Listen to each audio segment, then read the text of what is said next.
বন্যার পরবর্তী পরিস্থিতিতে জলবাহিত রোগের প্রাদুর্ভাব দেখা দেয়। একদিকে ভয়াবহ বন্যায় ক্ষতিগ্রস্ত মানুষরা, অন্যদিকে নিঃস্ব হয়ে পড়েছে তাদের জীবনযাত্রার মান। মাথা গোঁজার ঠাঁই সহ কেড়ে নিয়েছে এবারের বন্যায়। চারিদিকে শুধু হাহাকারের রোল। এই সময়ের মধ্যে বন্যা কবলিত এলাকার জনগণকে জলবাহিত রোগের প্রকোপ থেকে রক্ষা করতে স্বাস্থ্য পরিষেবা দেওয়ার জন্য বিনামূল্যে স্বাস্থ্য শিবির ও ঔষধ বিতরণ করল বিলোনিয়া যোগমায়া কালীবাড়ি কমিটি। শুধুমাত্র স্বাস্থ্য শিবির নয়, বস্ত্রদানের কর্মসূচি হাতে নিয়েছে যোগমায়া কালীবাড়ি কমিটি। বন্যার পরবর্তী পরিস্থিতিতে বন্যায় বিধ্বস্ত মানুষজনদের কথা মাথায় রেখে বিলোনিয়া মহকুমার বন্যা কবলিত এলাকায় এই সামাজিক কর্মসূচি নিয়ে ঝাঁপিয়ে পড়েছে। শুক্রবার বিলোনিয়া মাইছড়া বিনাপানি ক্লাবের কালী মন্দির প্রাঙ্গণে এই স্বাস্থ্য শিবির আয়োজিত হয়। এই শিবিরে প্রায় 200 জন মানুষ স্বাস্থ্য পরিষেবা গ্রহণ করে। বিনামূল্যে ঔষধ বিতরণের পাশাপাশি প্রায় 150 জন বন্যা কবলিত এলাকার জনগণের হাতে বস্ত্র তুলে দেয় যোগমায়া কমিটি। এছাড়া স্কুল পড়ুয়া ছাত্রছাত্রীদের হাতেও শিক্ষা সামগ্রী তুলে দেওয়া হয়। এদিনের আয়োজিত স্বাস্থ্য শিবিরে উপস্থিত ছিলেন তথা যোগমায়া কালীবাড়ি কমিটির সভাপতি ডক্টর জগদীশ চন্দ্র নম সহ অন্যান্য সদস্যরা। Bureau report, digital Tripura. আমরা আজ বিলোনিয়া যোগমায়া কালীবাড়ির পক্ষ থেকে এখানের মধ্যে এসেছি।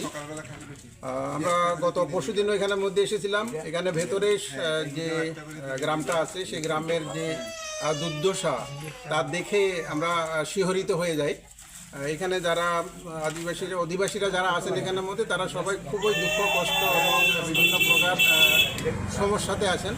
তো সেই জন্য আমরা যোগমায়া কালীবাড়ির পক্ষ থেকে চিরাচরিতভাবে আমরা যেটা করে থাকি সবারকে সাহায্য করার জন্য মায়ের আশীর্বাদে সেটা করতে আমরা আজকে এসেছি। আমরা এখানের মধ্যে একটা স্বাস্থ্য শিবিরের আয়োজন করেছি। আপনারা দেখছেন এখানের মধ্যে সব লোকজনেরা সবাই আমাদের সঙ্গে এসেছেন তাদের যে প্রয়োজনীয় ওষুধপত্র সেগুলো নেওয়ার জন্য। এছাড়াও আমরা যোগমায়া কালীবাড়ির পক্ষ থেকে এখানে যারা আছেন দুর্দশাগ্রস্ত তাদেরকে কিছু বস্ত্র দেওয়ার জন্য আমরা উদ্যোগী হয়েছি। তাদেরকে সবাইকে আমরা বস্ত্র দিয়েছি। সেই সঙ্গে তাদের ছেলে মেয়েরা যারা আছে তাদেরও খাওয়া দাওয়া এবং পুষ্টি সব কিছুরই অসুবিধা জানি আমরা।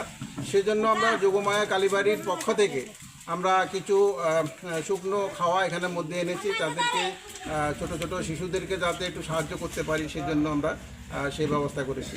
আমরা আমাদের যোগমায়া কালীবাড়ির পক্ষ থেকে আমাদের পুরো কমিটি এখানের মধ্যে এসেছেন, তারা সাহায্য সহায়তা করছেন। আমরা এরকম কাজ এই ভবিষ্যতে আমরা করে যাব। আমরা জানি যে এই বন্যার পরে বিভিন্ন রোগ শোক এগুলো সবসময় দেখা দেয়, বিশেষ করে জলবাহিত রোগগুলো এবং চর্মরোগগুলো এখানের মধ্যে দেখা যায়। আজকের এখানের মধ্যে আমরা প্রচুর পরিমাণে সেই রোগগুলি আমরা পেয়েছি। আমরা তাদেরকে চিকিৎসা করছি, বিনামূল্যে তাদেরকে আমরা ওষুধ দেওয়ার ব্যবস্থা করছি। আর আমাদের সঙ্গে এখানের মধ্যে যারা নির্বাচিত প্রতিনিধিরা আছেন তারা আমাদের সঙ্গে একবারে ওতপ্রোতভাবে জড়িয়ে আছেন এবং ওনারা খুব সাহায্য করছেন। আর গ্রামের যারা আছে এখানের মধ্যে মহিলারা বিশেষ করে শিশুদেরকে নিয়ে ওনারা এসেছেন, ওনারা আমাদের সঙ্গে খুব সহযোগিতা করছেন। আমরা আশা প্রকাশ করছি যে তাদেরকে আমরা একটু হলেও সহযোগিতা করতে পারবো। আমাদের তরফ থেকে এখানের মধ্যে আমরা দেখেছি এই যে বৃষ্টিতে অনেকের ঘর পড়ে গেছে, যার বৃষ্টিতে সবই ভিজে গেছে। যে সকল ছোটো ছোটো ছেলে মেয়েরা আছে তারা স্কুলের মধ্যে তাদের খাতা পর্যন্ত নেই লেখার জন্য। সেই জন্য আমাদের কমিটির পক্ষ থেকে তাদেরকে কিছু পড়াশোনার জন্য খাতা, কাগজ, কলম এগুলো তাদের হাতে উঠিয়ে দিয়েছি যাতে তারা তাদের পড়াশোনাগুলো আবার শুরু করতে পারে। তো এইভাবে আমরা তাদেরকে সহযোগিতা করার জন্য এসেছি। আমরা আশা প্রকাশ করছি এই দুর্দশা আমরা বেশি দিন থাকবে না, সবাই সেটা কাটিয়ে উঠবে।